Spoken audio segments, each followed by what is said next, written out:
गरुड़ पुराण श्रवण का फल। श्री भगवान ने कहा, हे पक्षीराज, इस प्रकार मैंने औधर्व दैहिक कृत्यों के विषय में सब कुछ कह दिया।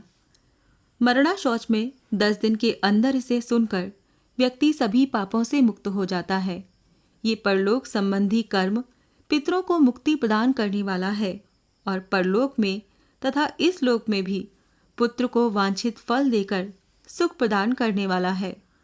जो नास्तिक अधम व्यक्ति प्रेत का ये औधर्व दैहिक कर्म नहीं करते, उनका जल सुरा के समान अपेय है, इसमें कोई संशय नहीं।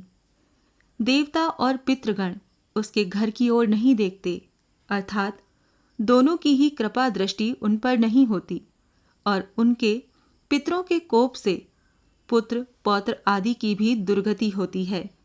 प्रेत क्रिया के बिना ब्राह्मण, क्षत्रिय, वैश्य, शूद्र और इतर जनों को भी चांडाल के समान जानना चाहिए।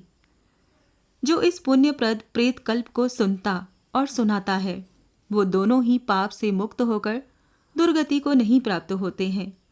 माता और पिता के मरण में जो पुत्र गरुड़ पुराण सुनता है, उसके माता पिता की मुक्ति होती है और पुत्र को संतति की प्राप्ति होती है। जिस पुत्र ने माता पिता की मृत्यु होने के अनंतर गरुड़ पुराण का श्रवण नहीं किया, गया श्राद्ध नहीं किया, वृष उत्सर्ग नहीं किया, मासिक तथा वार्षिक श्राद्ध नहीं किया, वो कैसे पुत्र कहा जा सकता है और ऋण त्रय से उसे कैसे मुक्ति प्राप्त हो सकती है? वो पुत्र माता पिता को तारने में कैसे समर्थ हो सकता है? इसीलिए सभी प्रकार के प्रयत्नों को करके धर्म, अर्थ, काम तथा मोक्ष रूप पुरुषार्थ चतुष्टय को देने वाला तथा सर्वविध दुख का विनाश करने वाले गरुड़ पुराण को अवश्य सुनना चाहिए। ये गरुड़ पुराण पुण्यप्रद, पवित्र तथा पापनाशक है। सुनने वालों की कामनाओं को पूर्ण करने वाला है, अतः सदा ही इसे सुनना चाहिए।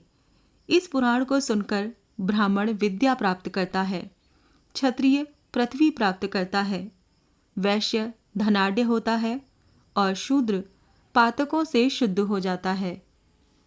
इस गरुड़ पुराण को सुनकर सुनाने वाले आचार्य को पूर्वोक्त शय्या दान आदि संपूर्ण दान देने चाहिए, अन्यथा इसका श्रवण फलदायक नहीं होता।